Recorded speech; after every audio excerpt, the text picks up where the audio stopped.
Estricto Sem Filtro. Você está ouvindo Estricto Sem Filtro, o podcast para falar de coisas não acadêmicas que rondam o universo acadêmico e de coisas acadêmicas também. Afinal, o que é a academia se não uma porção de coisas juntas tentando fazer sentido? Já assina aí para receber as novidades.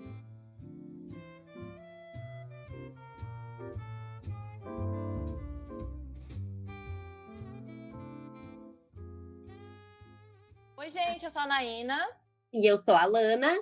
Gente, como vocês já ouviram, a partir de agora vocês vão ouvir uma série de episódios especiais com compilado dos nossos melhores conteúdos em formato de live lá dos nossos Instagrams. E nós também estamos aqui para pedir a sua contribuição para a segunda temporada do Estricto Sem Filtro, com uma edição profissional, com mais episódios, convidados e novos equipamentos para trazer mais qualidade para vocês. O link para vocês ajudarem é do Catarse e está aqui no nosso episódio e também no nosso Instagram. A gente conta com vocês! Olá, pessoal! Live sobre autoconhecimento e planejamento. Seja muito bem-vindo, seja muito bem-vinda. Tô chegando! Oi! Tá chegando! E aí, tudo bem? Ó, a Geisa já entrou aqui. Já está Olá. Aí. Eu vou chamar de Thali, né? Vou usar esse lugar. Bom, que beleza te receber aqui pra gente tratar desse tema, que é um tema que, assim, além de muito importante para muita gente, também é muito importante pra gente, né? E é algo, como a gente estava comentando, que a gente se encontra, assim, né? Que a gente se identifica muito também. E aí eu já vou passar a palavra para ti, e aí pode falar, já se apresenta, o pessoal que não te conhece ainda já vai ter essa oportunidade. Tá contigo. Tranquilo. Não, eu acredito que além de se identificar com o tema, a gente vive o tema, né? Na prática. Então isso de alguma forma acaba trazendo uma propriedade da experiência. Acho que isso vai ser bacana de interagir aí contigo. Mas para quem não me conhece, né, eu sou Thalita, psicóloga, eu atuo atendendo especificamente estudantes. Tenho aí, já trouxe o meu currículo, né? No momento eu estou no mestrado, tenho 2 residências, uma em saúde mental, uma em saúde da família. Dentro dessa trajetória de estudos, então a minha carreira aí começou ali em 2016, quando eu saí da universidade. Antes mesmo, Isso né? aí. E a Thali tem um perfil muito legal com a irmã dela, que também é psicóloga, que é a Mente que Aprende. Achei muito legal desde o começo. Eu nem tinha pesquisa ainda, né? Nem pensava na época. E vocês já estavam aí suprindo essa demanda, né? Atendendo esse público, que é um público desassistido, né, Thali? Os estudantes, assim, no geral. Acabou sendo um nicho, né? A Fran trabalha com pré-vestibulandos e eu sempre tive nessa trajetória de estudos e passei por algumas dificuldades também vivenciando essas trajetórias, né? Então, em várias conversas que a gente teve, a gente acabou chegando nesse nicho que, de fato, pelo que nós procuramos, não existem muitos profissionais que atuam diretamente com esse público. Então, a gente chegou por tanto pela demanda quanto pelo interesse também de ser algo que nos cativa, né? Eu, particularmente, sou apaixonada aí por atender estudantes.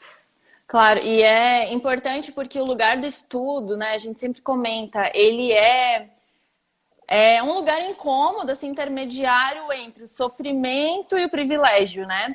Então é muito complicado a gente, quando a gente vai olhar para o sofrimento que está envolvido aí no estudante, ele também é muito permeado por essa questão, mas pelo menos você está estudando, pelo menos você teve acesso, né? Ou a família, e isso implica diretamente, né, em planejamento, cobrança sobre si e dificuldade de entender o que é bom pra gente, né? Essa questão do autoconhecimento, assim, a gente acaba comprando muito o projeto de vida que os nossos pais ou que a sociedade colocou pra gente, né? Acho que essa posição de estudante coloca tudo isso na arena, né? E aí entram também as definições de um objetivo, né? Quando a gente está pensando em estudantes, a partir do momento que se define entrar nesse caminho, a gente está falando de uma relação. A relação que eu estabeleço com os meus estudos. Então, a Mente que Aprende costuma abordar muito nesse sentido. Como é essa relação?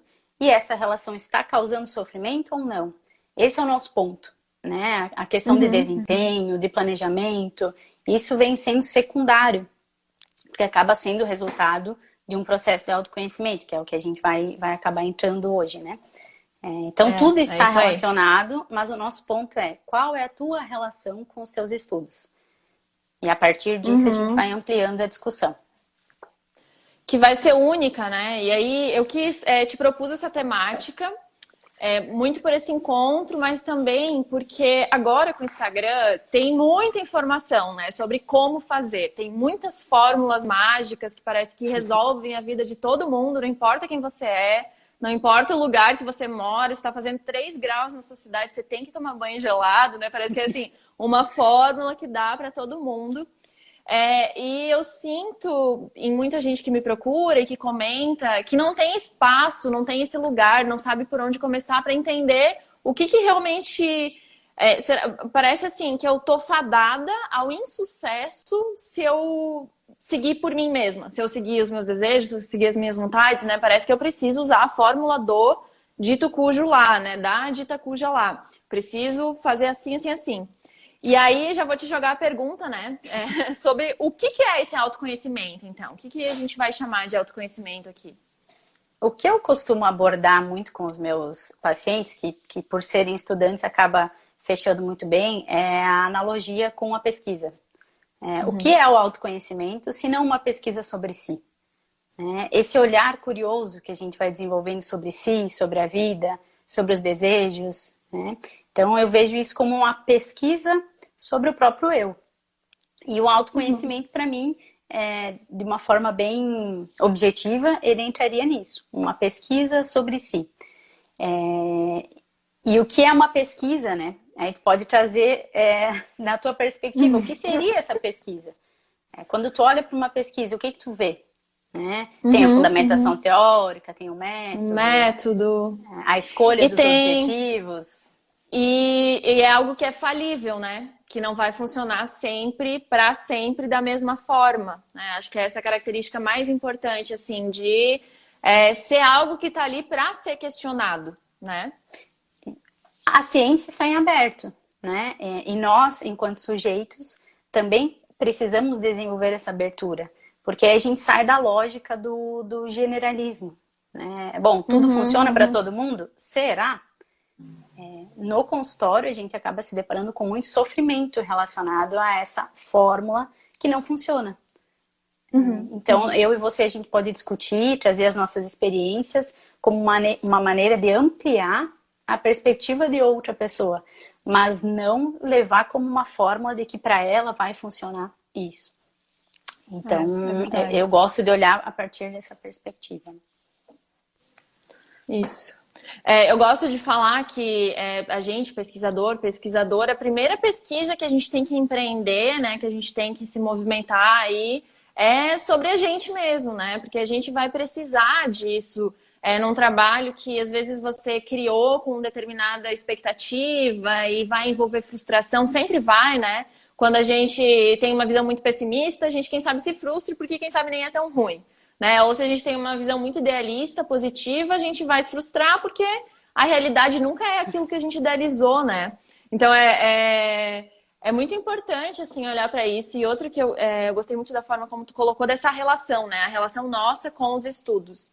E às vezes a gente tem essa visão, essa ideia de que autoconhecimento eu sou assim, saber como eu sou. Sendo que quem eu sou depende, né? Depende de qual relação que eu estou estabelecendo. Então, eu, Naina, sou de determinada forma contigo, Thalita, né? De determinada forma com meu namorado, de determinada forma bem diferente com o meu orientador, né? E às vezes, quando a gente está com esse olhar atento que você trouxe, a gente até se surpreende, né? Porque em determinado, eu pelo menos, no âmbito profissional, nossa, super segura, né? Eu sempre trago assim, e às vezes no âmbito pessoal eu me surpreendo, assim, tipo, nossa, da onde veio isso, né? Que maturidade, porque não é que a gente né? A gente tá numa troca, né? De relação. É sempre eu sou relacional, né?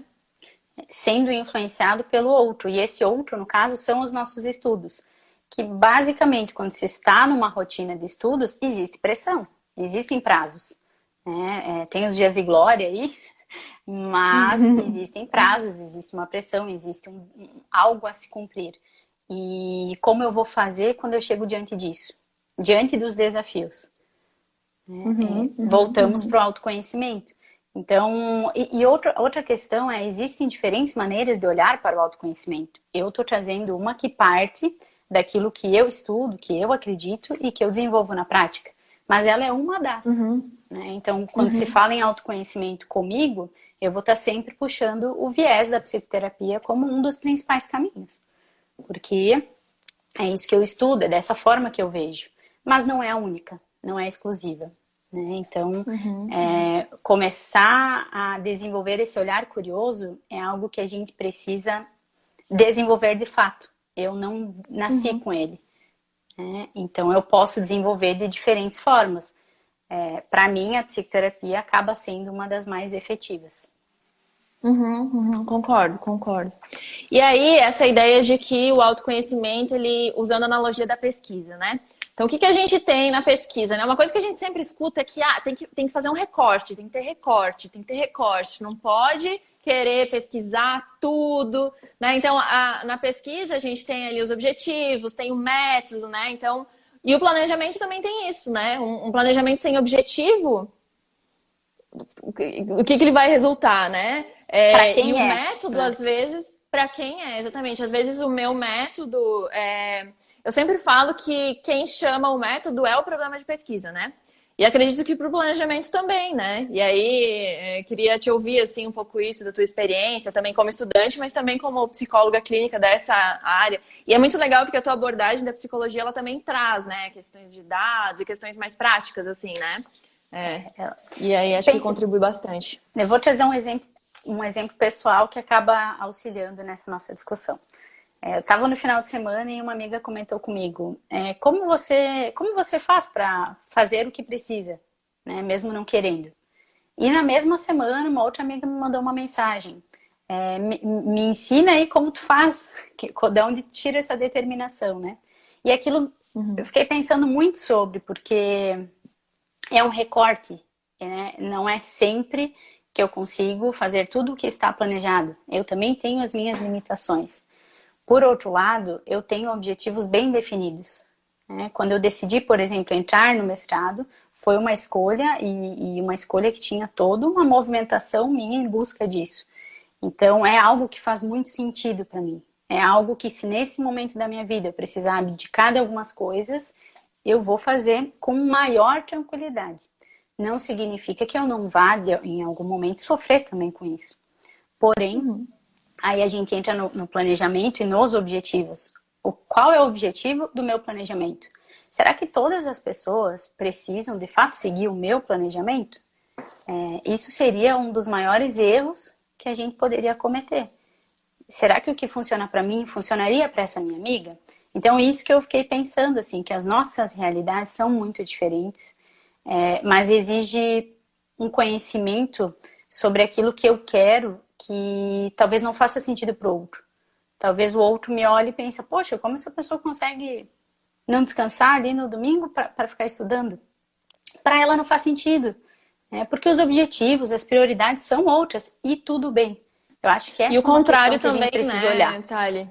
O contrário também, eu sou uma pessoa que não, agora não tenho trabalhado mais em final de semana, né? Tomei essa decisão, tô tocando assim, tenho me organizado para isso.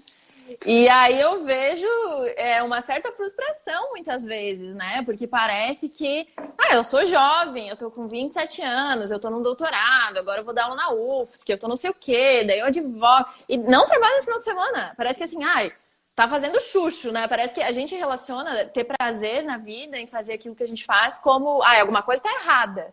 Né? Parece que não pode estar certo, né? Parece que vem um moralismo, assim, um julgamento, que no fundo eu acabo pensando que tem a ver com a pessoa não conseguir aceitar a necessidade que ela tá tendo, às vezes, de descansar ou de trabalhar, né? Também é uma escolha, às vezes, priorizar o trabalho, então, escolha, ou não, no né? momento, né? E aí a gente tá falando de um recorte de tempo. Nesse momento, talvez eu precise fazer isso porque foi algo que eu planejei e para dar conta daquilo que eu preciso entregar, esse é um dos pontos que eu preciso fazer. Agora, não sempre. E aí entra a flexibilidade, que é algo que acaba aparecendo muito com os estudantes. A inflexibilidade ou a procrastinação. Então, quando a gente está falando de planejamento, esses dois fatores acabam surgindo com frequência, que a gente poderia dividir, né, em dois formatos aí que também geram sofrimento, ambos. Porque a inflexibilidade me torna uma pessoa que eu coloco o cronograma e eu preciso cumprir, se eu não cumprir vai ser o pior dos piores desastres. E para a pessoa que procrastina, para a pessoa que procrastina, ela coloca e ela não vai cumprir. E esse também é um desastre e gera sofrimento. Então, veja, são dois modelos que de alguma forma permanecem em sofrimento se não trabalharem com essas questões. Então é algo que assim costuma aparecer bastante.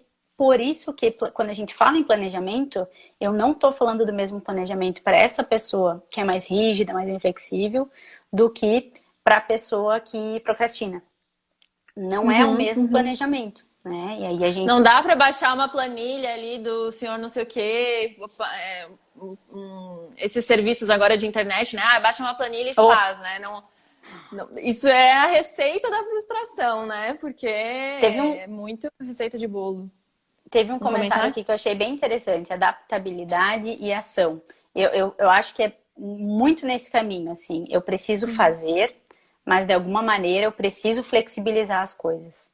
Porque, e eu posso falar por mim, inclusive, por muitos momentos eu fui inflexível, né? E isso de alguma maneira voltava para mim com algum sofrimento. Trabalhar isso em psicoterapia acaba facilitando a trajetória, facilitando o caminho, né? Eu consigo sentir mais prazer fazendo o que eu estou fazendo, mesmo que tenha as obrigações e tudo mais. E o se permitir é descansar, né? Porque quando a gente entra na procrastinação, também tem isso. Uma pessoa mais rígida vai olhar para a procrastinação, mas talvez ela esteja cansada e ela não se permite descansar, né? Então são vários caminhos aí e isso exige um olhar individual, um olhar sobre o sujeito. Assim como o nosso objeto de pesquisa, né? Quem melhor do que eu para falar do meu objeto de pesquisa, quem melhor do que você para falar do seu objeto de pesquisa, né? A gente fala tanto disso, mas vale pra gente, né? Vale para essa questão do autoconhecimento. E outra coisa também que eu fico pensando, eu sempre falo isso, né? Que uma das hashtags mais conhecidas no mundo do mestrado é o mestrado da depressão. O que eu acho bem questionável, assim, primeiro porque ninguém é obrigado a sofrer estando na pós-graduação, né? A gente tem um papel fundamental de desconstruir essa ideia. Os números ainda mostram muito sofrimento, mostram, o sistema ainda é um sistema regado por isso, né? Mas a gente também é academia, né? Então a gente também consegue fazer uma movimentação. E vejo que, assim, o mestrado tem essa carga da linguagem, assim, de como se fosse uma coisa negativa, né? O mestrado da depressão. E outra palavra que a gente estava comentando é prazo, né? Parece que prazo também tem esse peso, assim, parece que as pessoas falam prazo já dá um horror, assim. E eu adoro prazo. Já escrevi algumas vezes até comentei contigo, né? Que eu tava sem prazo ontem, dei na louca e mandei um e-mail pro meu orientador pedindo prazo. Ele, infelizmente, não me respondeu com prazo, fiquei muito frustrada, mas aí a gente foi fazer uma reunião e tal. Mas é isso, né? Qual que é a importância do prazo? Do tempo, assim, desse recorte temporal? O que eu vejo, né? Eu vou falar algo muito da prática. Existe um sofrimento muito grande quando não existe o prazo. E me parece que está relacionado à incerteza.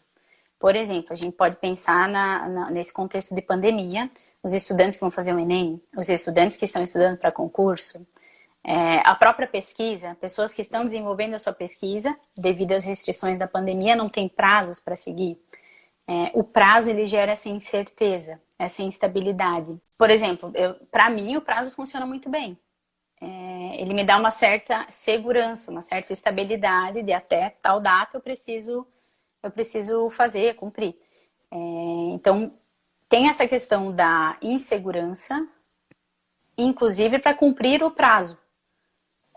Então, tu vê, a gente está falando de um assunto que para pessoas distintas, ele vai ser diferente.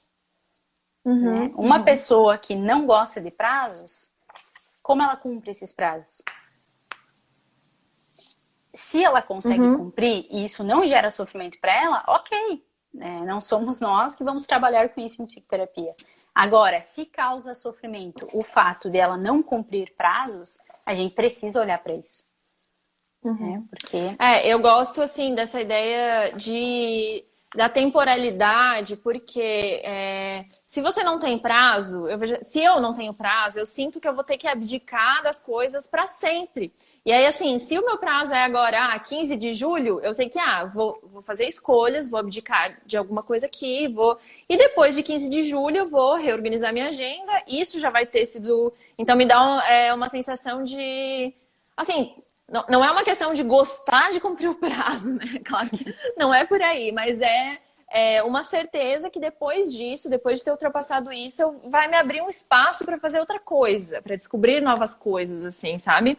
Tem uma sensação assim, nesse sentido de é daqui até ali, sabe? Quando eu preparar para mestrado também. É daqui até ali, tá? Thalita, falei. Vou fazer aqui, vai ser assim, e parece mais palatável, né? Uma coisa fica mais tranquilo. E o cumprir prazo tem seu funcionamento para o cérebro, né? Ele te gratifica. Então, a partir do momento que você consegue cumprir algo que planejou, você vai sentir prazer. Né? Você vai sentir E eu me feliz. Gratifico também. Inclusive, tem as gratificações externas. Mas pequenas metas, né, pequenos prazos são um caminho para quem tem muita dificuldade com o não prazo, né? Não ter prazo. Eu oriento isso para quando as pessoas estão travadas. Eu falo assim, faça assim, tarefinhas minúsculas. Por exemplo, organizar uma referência. Porque aí você vai criando esse sentimento, né, de dando check, check. E cada vez mais está um pouquinho mais perto, né, de cumprir, assim. Mas foi o começar. O começar, né? É preciso começar. E aí volta para a ação que o Fred acabou... Fred? Não sei. Acabou trazendo aí nos comentários. E aí, Ana, eu acho que é interessante... Marlon? Eu acho que é interessante a Fran comentou aqui que é difícil se preparar para uma prova da UFSC, por exemplo, sem ter uma data, né? Que gera muita ansiedade. A gente tem passado muito por isso, né, na pandemia. Eu mesma, assim, agora, antes de entrar na live, fui, assim, levei um chacoalhão em relação a uma questão do prazo, da contratação da UFSC, uma coisa que eu não estava prevendo, também falta de comunicação, e aí tudo online, assim, tu acaba contando com a pessoa quando tá redigindo e-mail, colocar todas as informações, porque é diferente você ir bater pé no lugar, né, eu vou lá na secretaria, vou ficar aqui até resolver, né, aquilo que a gente tinha, eu tinha pelo menos. Não, vou lá no departamento, eu daqui não saio sem ter resolvido isso aqui, isso aqui. E agora não tem, né? Então a gente acaba... Essa situação de instabilidade, né? Imprevisibilidade, né? Lidar com o imprevisível. Exatamente. É complicado. É planejamento todo dia, assim. Parece que tem que dar um F5. E aí, autoconhecimento, né? Porque o que é melhor? O que você precisa? Não tem, né? Tem que se questionar, tem que ter esse olhar atento sobre si para ir se testando também, né? E dar a possibilidade de errar. Eu fiz assim e não funcionou muito bem para mim. Vou tentar fazer de outra forma da próxima. E muitas pessoas trazem o problema como planejamento. Meu problema é planejamento. Eu não consigo me organizar, não consigo cumprir. Mas o pano de fundo por trás disso pode ser N questões. E isso exige autoconhecimento. É por isso que a gente acaba retornando para isso. Eu preciso olhar para mim. Eu preciso olhar para aquilo que eu quero. Eu preciso conseguir descrever quais são os meus objetivos a curto prazo, a médio e a longo prazo. Eles podem mudar? Com certeza. Mas eu tendo uma direção hoje, eu também consigo me estabelecer, me organizar melhor para cumprir com o que eu preciso. Porque uma outra sensação é não sei o que eu faço, não saber o que fazer. Eu não sei o que eu quero, é uma sensação de muitas vezes não estar fazendo o que deseja. Então, se sentir travado diante disso, né? Uma coisa que a gente comentou que eu costumo pontuar também é de fazer um planejamento para a pessoa que a gente é hoje. Né, com as nossas faltas, com os nossos defeitos, a gente não é a pessoa que a gente idealiza. Parece que a gente precisa tirar essa máscara, né? De existe a Naina que eu quero ser e existe a Naina que eu sou. Né? E aí, quem que eu sou hoje? O que eu consigo bancar? O que eu consigo manter, assim? Teve momentos da minha vida que eu era extremamente produtiva pela manhã, acordava super cedo, era super regrada. eu não tô passando por esse momento agora, né? Não tô deixando de fazer as coisas, por óbvio, porque o meu planejamento permite essa flexibilidade, né? Mas o que é possível para mim nesse momento, né? Se eu, E qual é o meu tenho possível, né? Qual é o meu Qual possível? é o meu possível? Exato. E quais que são os fatores externos? Porque não depende só de mim, muitas vezes, né? A gente tá, por exemplo, todo mundo em casa, né? E aí eu moro sozinha, mas tem quem mora com família. A rotina de todo mundo vai acabar interferindo no seu planejamento. Então, agora um tu trouxe olhar algo- mais... Pode Desculpa, falar. pode terminar. Não, imagina. Tá. Não, Tu eu ia trouxe dizer algo? que é um olhar cuidadoso e afetuoso, né? Sobre si mesmo, sobre a sua realidade, para criar esse planejamento. E tu trouxe algo que acaba aparecendo muito também, que é como aliar o meu planejamento com o do outro. Se eu compartilho o mesmo ambiente, como a gente vai, de alguma maneira, se organizar para que ambos se sintam bem ali dentro do espaço, né? Isso acaba aparecendo também, né? Quando os objetivos eles são diferentes, ou quando uma pessoa tem um planejamento, a outra não, acaba misturando, confundindo as coisas. E aí voltamos, assim, eu preciso saber o que é meu. Eu preciso saber como eu gosto de me organizar, como eu faço e que funcione, o que eu já tentei que não funcionou, e dialogar com o outro. Então, a comunicação E dialogar, isso é muito... A gente tem muito tabu, né? Principalmente em relacionamento, de tratar de questões objetivas como dinheiro, tempo, né? Prioridades, planejamento. Então, vocês falam bastante sobre essa questão da comunicação, do diálogo. Esses dias estava tendo uma série de posts, assim, né? E que é treino, né? E, de novo, a gente não pode se agarrar nisso de, eu sou assim. Não, é porque eu falo assim. É porque as pessoas que entendem, tá, daí todo mundo te entende como grosseira, mas você é assim. Será que não dá pra treinar isso? Acho que a gente não pode, né? Desenvolver uma habilidade, experimentar outras formas. Teve um comentário aqui que perdi várias oportunidades por conta de não conseguir me organizar. Fico travada. E esse ficar travada, e aí é muito o olhar da TCC, né? Quando a gente pensa no se sentir travado, no se sentir que não seria barrado, mas que não consegue, que não vai, né? Paralisado, assim. Paralisado, isso. Quando eu me sinto paralisada, isso pode estar muito relacionado a medos, né? Qual é o medo que está por trás desse mecanismo de defesa que é paralisar? Então, e aí a gente vai para essas dicas gerais que me geram um grande desconforto, porque dicas gerais não funcionam para o meu medo específico. Se eu nem sei qual é o meu medo específico. E se eu nem sei se é medo também, pode ser outra coisa. Então, essa é uma linha tênue do que a gente encontra aí de dicas, planejamento, à la coach, né? Então, é preciso ter cuidado para o quanto isso também, de alguma maneira, pode gerar mais pressão e mais sofrimento. Tem, assim, no mundo do mestrado, tem muita gente, tem alguns discursos, né? Um deles que é fortíssimo, é assim, que eu já ouvi várias vezes, eu não vou fazer porque eu tenho medo de entrar, tenho medo de passar. Eu fico pensando nesse medo e, nossa... Esse é o problema? Medo de fazer um processo seletivo e entrar? Será que é mesmo por aí? Ou será que é se confrontar com ser avaliado por uma banca? Porque um processo seletivo ele é difícil, né? Ele é difícil em termos emocionais mesmo, é pesado, né? E exato, isso de olhar para o medo e de como o nosso cérebro, né? A gente faz um esforço cognitivo para se convencer de que esse medo, na verdade, é porque a gente é tão bom, né? Então, vai que eu entre, né? Ou vai que dê certo. Não vou nem me candidatar pra vaga porque vai que dê certo.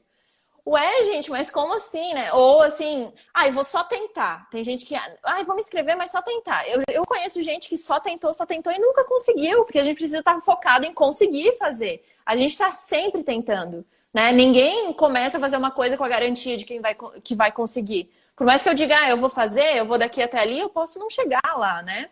Então, a vida, ela é uma enorme tentativa, né? Você não, eu, pelo menos, vejo muito dessa forma, assim, você não não, eu vou tentar. Eu vou tentar, não significa muita coisa, porque a gente já tá tentando, né? Quando a gente se propõe a fazer algo, a gente já tá tentando. já é falível, pode ser que não dê certo, pode ser que tenha que fazer de novo de outro jeito, né? Então, assim, de comprar suas escolhas também, sabe? Ah, vai fazer? Faz de verdade. Sabe? Se coloca, vai lá, dá o seu melhor. Você é bom, você consegue. Teve um comentário, né? Seria também chamado de síndrome do impostor? Eu não sei. Cada caso é um caso, assim. A gente precisa compreender qual é o fenômeno que acontece com aquela pessoa. Se ela quiser aprofundar um pouquinho para a gente discutir, né? O interessante é assim, eu também, pelo meu posicionamento, possivelmente nunca vou trazer alguém para uma live que vai chegar com receitas prontas, assim. Então, a nossa intenção é sempre iluminar essa questão, né? Eu recebo, assim, muitas perguntas. É normal, não sei o que, não sei o quê? E, assim, a pessoa narra um sofrimento que, no fundo, não importa se é normal ou não, né? No fundo, o que importa é o que você vai fazer com esse sofrimento, como você vai lidar com isso. Qual que é esse medo, né? Da onde que vem essa insegurança? Por que que você tem, né? Ou da onde que vem essa certeza, né? Acho que menos olhar para... será que é normal, né? Será que é normal não sei o quê? A gente tenta se validar o nosso sofrimento. Ou, por exemplo, uma pessoa está passando por determinada situação, ela fala assim, mas é ansiedade. Assim, mas e daí, o que você vai fazer com essa ansiedade, né? Como é que você vai lidar com isso? Eu acho que uma questão que a gente esquece enquanto está vivendo é o que está acontecendo agora. O que é que está acontecendo agora na minha vida? Como eu estou me sentindo? O que eu estou fazendo? Né? Partindo daqui, agora.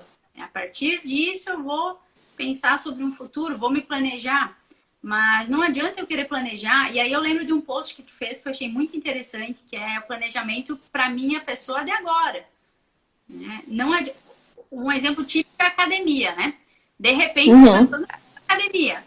Quantos dias? 7 dias. Todos os dias da semana. Vamos mudar de situação. Será que de fato isso é plausível para a realidade daquela pessoa? Se eu estou começando, eu não posso começar por 1, 2 vezes, 3 vezes? Então é muito... A frustração, ela acaba vindo quando eu coloco metas que são absurdas para o lugar de onde eu estou partindo. E não significa que eu não vá chegar lá. Mas eu preciso considerar no momento que eu sou e como eu estou. A partir disso e desenvolvendo outras maneiras. Por exemplo, nunca consegui me organizar. Se você nunca conseguiu se organizar, é preciso começar. Vamos organizar a semana, né? Defina coisas por dia. Veja e adapte. Porque também tem essa questão. Quando eu não consigo fazer, eu paro. Não consegui essa semana, parei. O parar significa que vai precisar começar em algum momento desse novo lugar.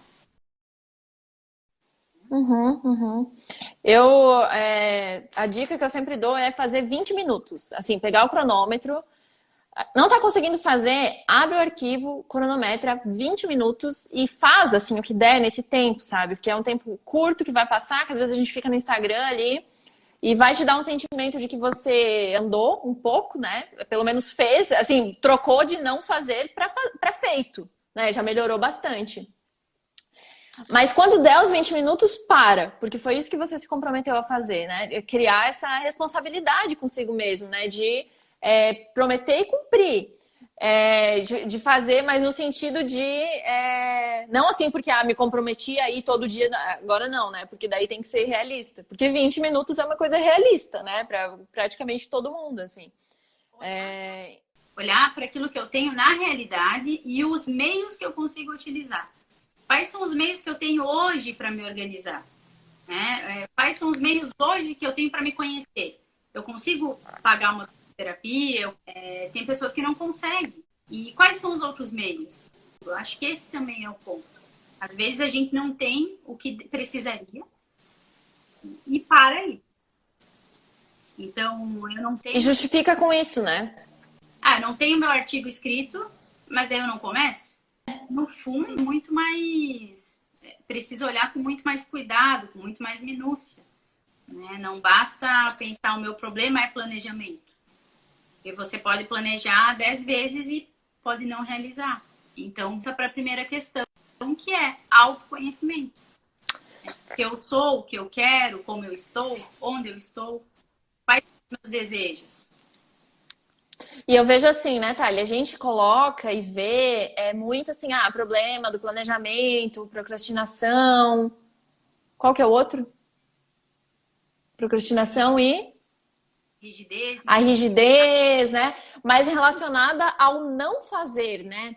Quando, na verdade, uma pessoa que a sua relação com o trabalho está insalubre, assim, ela também só está fazendo isso, também é um problema de planejamento, né? Então, eu vejo que na sociedade que a gente vive está muito relacionada. Se a pessoa está produzindo, parece que ela está bem. E não necessariamente, né?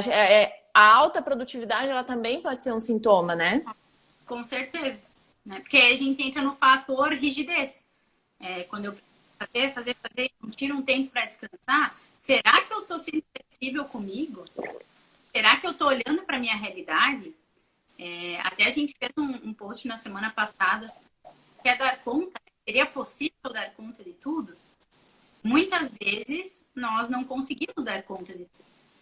Durante uma semana, por exemplo, acabam surgindo coisas inesperadas e eu não consigo dar conta do que foi planejado. Mas por isso eu vou anular tudo que eu consigo fazer, tudo que eu fiz. Isso acaba acontecendo muito quando existe esse funcionamento mais rígido e também gera sofrimento. Eu sempre falo, em excesso, pausa e olha. Para, dá uma olhada. A época que eu tive o meu surto, assim, foi uma época que eu tava extremamente produtiva e super fechada e acordando todo dia no mesmo horário e fazendo yoga, inclusive, e atividade física, não sei o quê.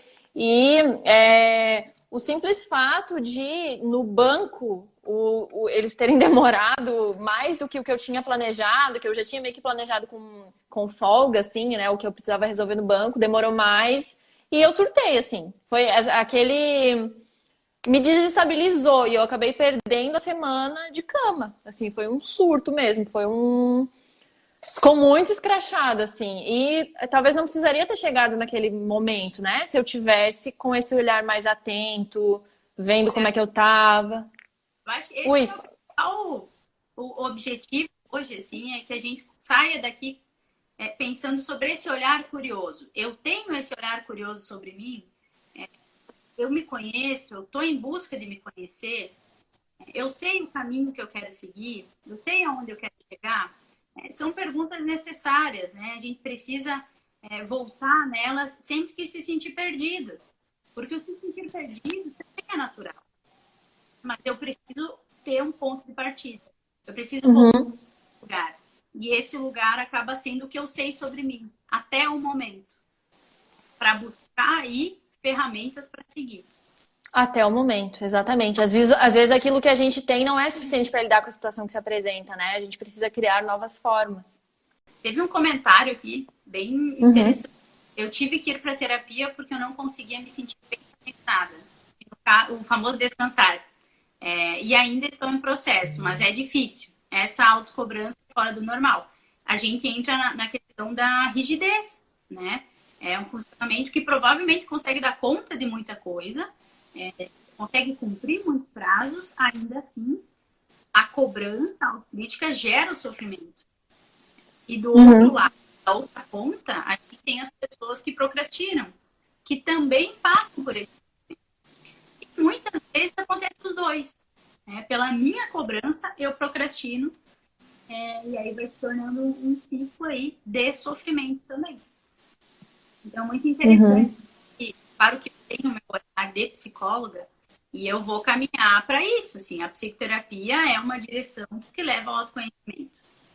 Então, sempre trazer, conversar sobre autoconhecimento, eu vou acabar entrando nesse ponto. De fato, é aquele olhar do outro, sabe? Quando tu tem o olhar do outro contigo, buscando compreender qual é esse fenômeno, o que está acontecendo aqui. Inclusive, preciso desse olhar do outro. E às vezes acaba aparecendo, né? Bom, o psicólogo faz terapia, precisa fazer. Eu também preciso do olhar do outro comigo. Nisso que o Pablo trouxe, às vezes me vem assim Ai, mas eu poderia fazer mais coisas, sabe? A minha agenda já, naquilo que eu me dispus, né, é super, assim, no máximo. E daí, no final de semana que eu tô descansando, daí, ai, mas eu poderia. Mas a questão não é se poderia, a questão é, será que eu quero? Será que eu preciso? Se, para atingir o meu objetivo, eu preciso trabalhar agora, nesse momento, nesse final de semana, né? Ou... Oi? Eu consigo nesse momento? Exato, eu consigo. Qual que vai ser o resultado se eu ficar agora esse final de semana todo trabalhando e aí como é que eu vou estar na segunda, na terça-feira, né? E eu tenho muito um funcionamento assim de alta produtividade e depois uma baixa. Eu já comentei aqui algumas vezes, assim, o dia que eu tô super produtiva, eu termino o dia pensando, vem aí, veremos uma baixa nos próximos dias. Eu não consigo assim ver quando exatamente, porque não é um relógio, né? Mas eu já sei que eu vou ter que estar mais carinhosa comigo, assim, nos próximos dias. E isso é se conhecer, né? Por exemplo, eu preciso manter uma constância, né? O não manter uma constância me deixa muito ansiosa, aflita. Então, a constância, para mim, é o meu objetivo. Quando eu sigo e mantendo, ok. Por esses momentos, eu preciso repensar, porque a própria constância está sendo elevada. Né? Uhum. Nos faz, de alguma forma, adaptar. Eu posso adaptar. A minha semana de hoje não vai ser a minha semana de amanhã.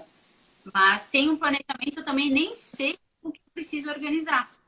Por isso que no campo acadêmico, assim, eu não consigo ver forma de viver sem o planejamento. Não consigo olhar outro caminho. Uhum. Isso. Ai, me escapou agora o que eu tava pensando. Eu queria, assim, a gente tem mais uns 15 minutinhos. Eu pensei em você compartilhar um pouco como que você faz, assim, nessa ideia do compartilhamento mesmo, não dicas, não como fazer, para organizar a tua semana. E aí eu posso compartilhar também, e quem sabe dê algum insight aí pro pessoal, né? Boa. Então, eu adoro planejamento, me faz bem. Então, assim como você, eu preciso do inclusive semanal, né? E aí eu vou pensar no meu mês e no ano. Para o ano eu coloco algumas metas, assim. Por exemplo, ano passado era entrar no mestrado. Conseguir ter um certo equilíbrio, eu não gosto dessa palavra, mas um meio. Conseguir manter essa distância vivenciando doutorado, atendimento particular e vida, né? Vida fora trabalho e estudos. Então, esse é o meu objetivo final do ano. Para isso, eu vou me organizando na semana. Durante a semana, tem várias adaptações, inclusive no dia, porque, por exemplo, pacientes não conseguem, horário, a gente precisa desmarcar, reunião de última hora, grupo de pesquisa, isso acaba vindo e eu preciso, de alguma maneira, me reorganizar.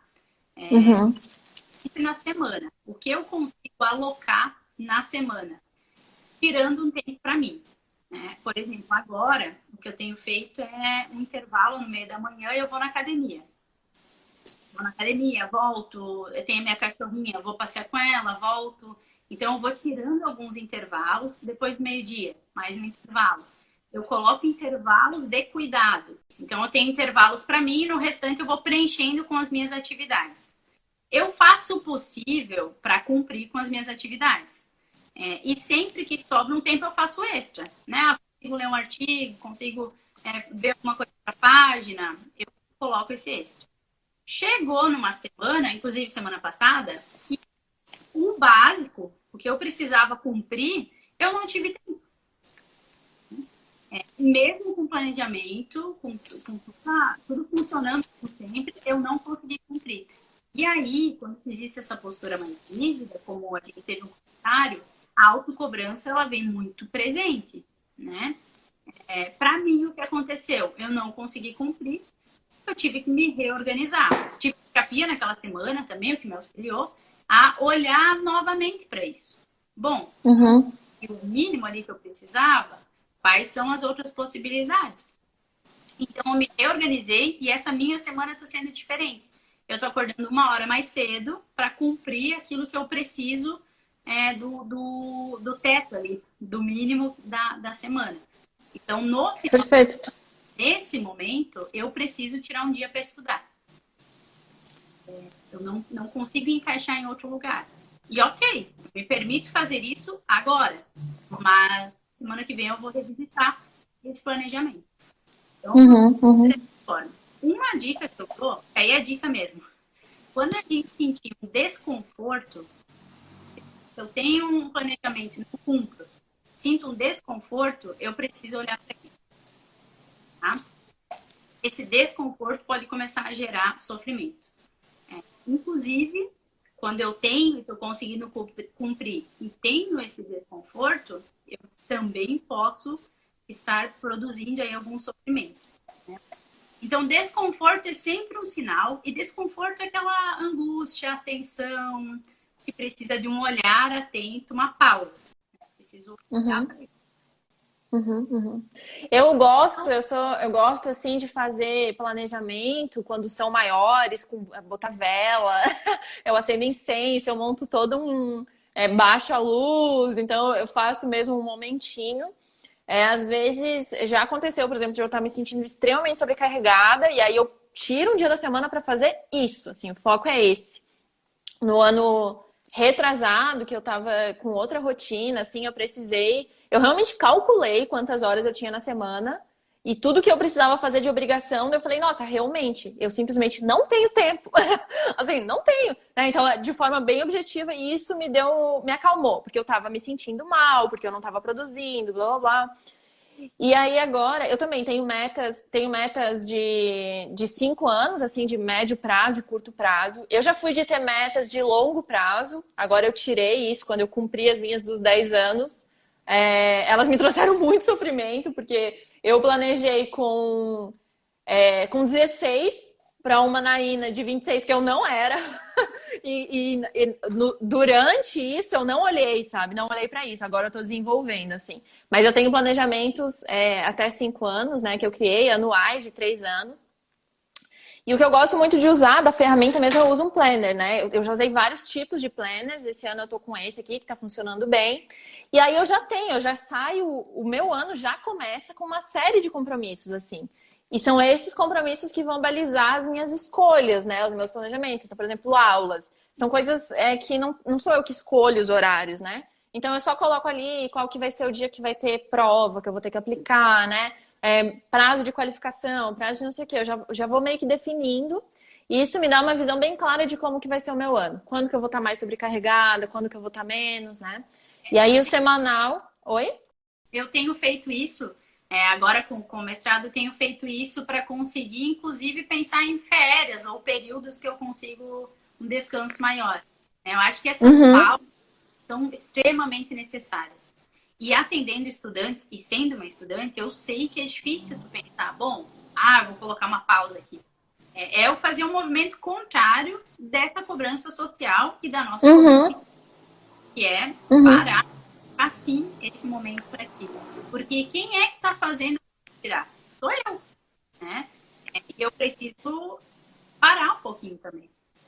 Então Desculpa. Eu gosto de fazer uma coisa que eu chamo de descarrego. Que é assim, eu acredito muito que quando as coisas estão na cabeça, elas não estão em lugar nenhum, né? E a gente fica ocupando espaço que não deveria para planejamento na cabeça. Então tem que botar no papel. Então é fazer uma lista com tudo que está na tua cabeça. Coisas que eu quero, assim... Sei lá, comprar um terreno em 2025. Nossa, que meta errada que eu falei que 2025 é agora já, né? Que horror. Mas assim, comprar uma casa em 2032. Aí já anota ali nessa lista, né? Claro que não é uma coisa para agora, mas pelo menos você tirou dali, né? Você começa a visualizar com aquilo que tá te angustiando, quais que são os teus desejos futuros, né? Quais que são as suas vontades. Daí, a partir disso, você consegue traçar o planejamento. Eu, como já faço isso bastante, mas quase todo domingo, assim, eu planejo a minha semana no domingo, né? No domingo à noite. Assim, organizo, porque no geral já tá meio que tudo planejado, né? Mas assento uma coisa ali, outra aqui, uma outra coisa que vai ter, né? Coisas novas, diferentes e tal. Daí eu faço essa listinha de descarrego e vou dando check, assim. E vou colocando elas. Às vezes sei lá, comprar presente de aniversário é daqui 300 mil anos, mas eu já vou lá no planner e já anoto. Nessa data aqui eu vou comprar o presente. Eu não vou comprar agora, eu vou comprar nessa data aqui. Ou vou comprar agora, né? E daí eu já coloco na semana. Então, ter essa visão bem clara e tirar da cabeça. Tanto que eu sou assim, qualquer coisa que me chamam pra fazer, assim, a minha vizinha quer me passar um fermento, ela fala, pode ser na quarta-feira. Só um pouquinho. Eu não tenho informação nenhuma na minha cabeça, assim. A minha memória eu não uso pra isso, eu uso pra outras coisas, porque a minha organização tá no meu planner. E um ponto, assim, também é identificar quais são as urgências, quais são as minhas pendências, quais são as minhas urgências, porque isso vai ficar tucanando até resolver. E são essas urgências e pendências que vão ficando. E aí entra outra questão que pode ter outras coisas por trás, né? Dessa procrastinação da urgência. Mas aquilo que for urgente é preciso, de alguma maneira, colocar em ação, em prática. Né? Vá definir algum dia, algum prazo, mas fazer, porque isso, de alguma maneira vai te auxiliando também a diminuir esse pensamento acelerado. Com cobranças. Então, essa questão de ferramentas, eu utilizo eu gosto o Google Agenda. Isso, ela é bem visual para mim, dá para colocar as coisas. Eu uso também. Eu faço no planner físico e depois eu escrevo lá porque ele lembra, né, dos compromissos. Mas uma coisa pessoal é tentar colocar essa pausa, mesmo que seja 20 minutos. Pausa no meio da semana, no meio. Isso aí eu preciso colocar. Esse eu não consigo, assim, ter um... Até para alongar, porque eu tô toda travada, assim, para dar uma alongada. Eu fiz uma semana, depois aí que tal. Vou colocar como esse objetivo, assim, realmente, para não deixar sobrecarregar. E saber, assim, o que a gente consegue dar conta no momento, né? A Fran tá comentando aqui, as mulheres estão comentando sobre baixa de produtividade no período menstrual. Menor produtividade ou aumento de ansiedade no período menstrual. Eu percebo, eu fico ansiosa, mas ativa. Então eu acabo produzindo muito e isso me cansa muito no meu período menstrual, assim. Quando eu fiz um bom tempo da minha vida, eu fiz aquela mandala lunar. Então eu anotava todos os dias como eu me sentia em relação ao meu ciclo. E aí tem um dia no meu ciclo que eu tô altamente produtiva, que é o 21º, sempre, todos os meses. Agora eu nem faço mais mandala, mas tem aquele dia que eu tô um trator, que me dá vontade, assim, de fazer faxina, uma coisa assim, daí eu vou olhar no meu calendário e tá explicado. Eu acho que é um período onde as emoções, elas ficam mais afloradas, assim.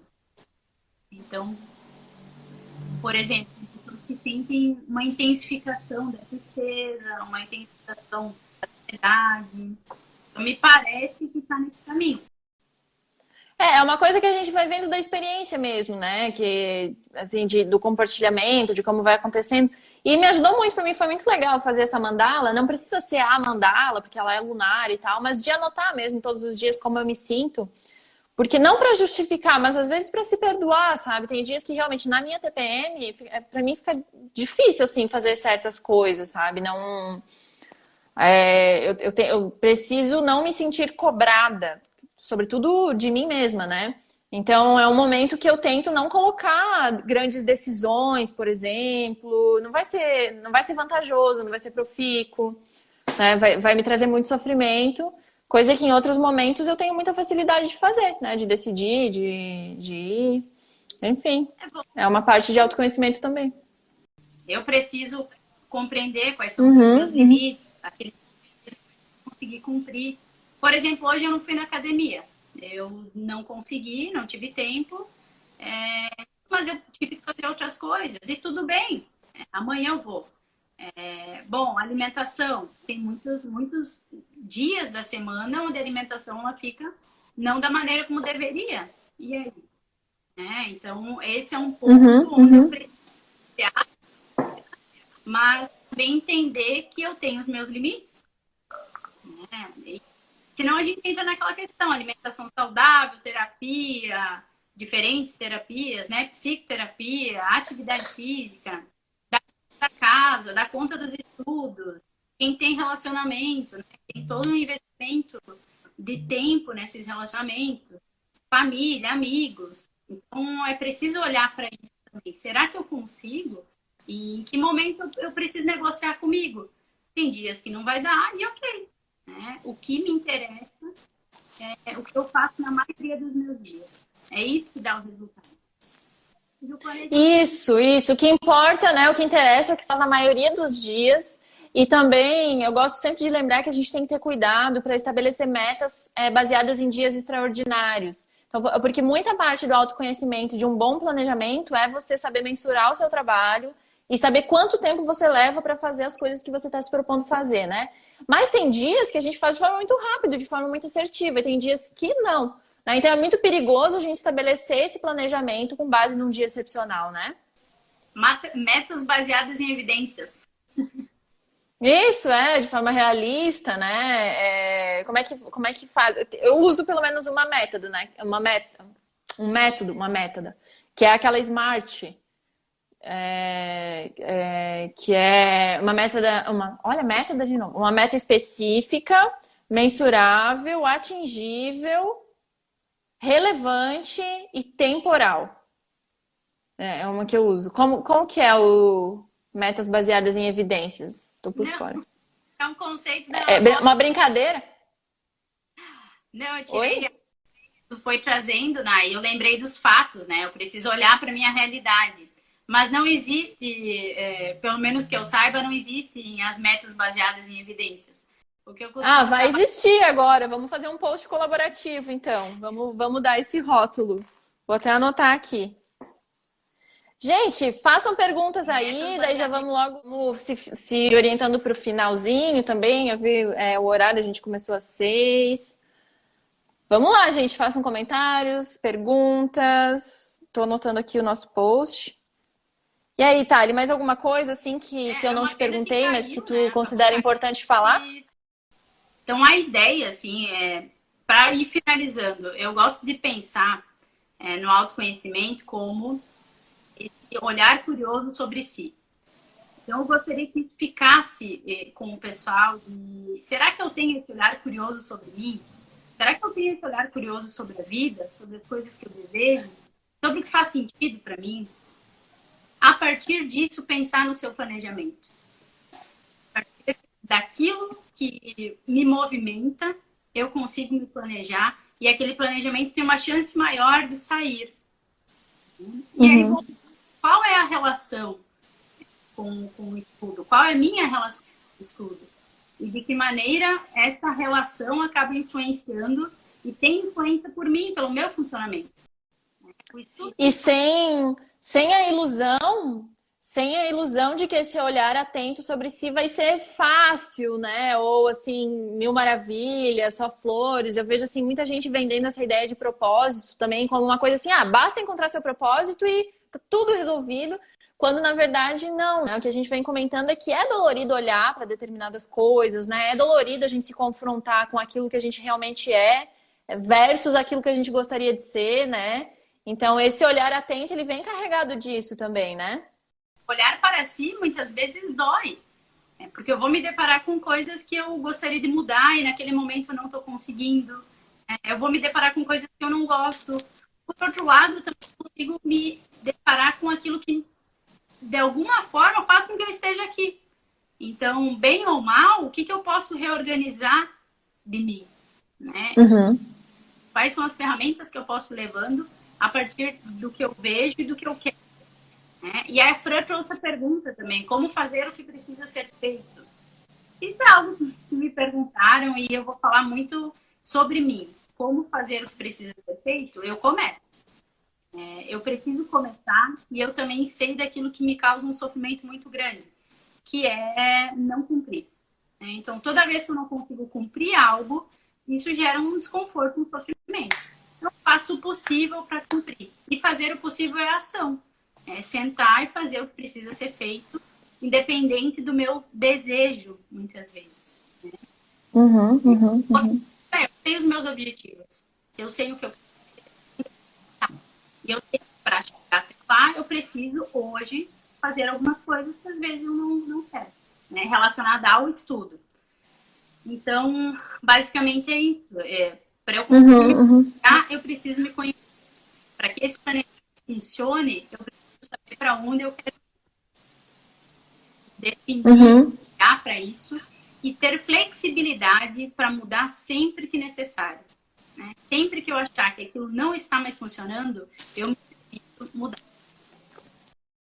Isso, exato. E lembrando que nem a gente, nem a nossa relação com o estudo não é assim, né? Ela nunca está dada, ela é uma relação construída e que está, né? Então pode ser que nesse momento está dessa forma, depois vai estar em outra, e a gente tem que ter essa flexibilidade, esse olhar mais paciente com a gente para ir se descobrindo nesse novo lugar, né? Acaba que a vida é a própria pesquisa empírica, né? Uma vez eu falei isso pro meu psicólogo. Eu comecei a sentir como se a vida fosse uma experiência empírica. Eu tô aqui, tô coletando dados, e para mim serviu muito essa analogia. Ela me ajuda a pensar até hoje, assim, como, eu tô experienciando, eu nunca passei por isso. Eu não sei. Agora que eu vou descobrir como eu me sinto aqui, né? E tudo bem, né? Vamos ver o que vem. Oportunidade, né? Se oportunizar a experienciar as coisas, a viver coisas diferentes, a olhar de uma forma diferente. Isso exige muito. Exige que eu saiba, né? Que eu saiba pelo menos onde eu estou. Eu consigo olhar para minha história, buscar isso e a partir daí seguir para onde eu quero. Perfeito, Thali. É isso. Acho que temos uma live, apesar do corte, quase todo mundo voltou, muita gente entrou aí.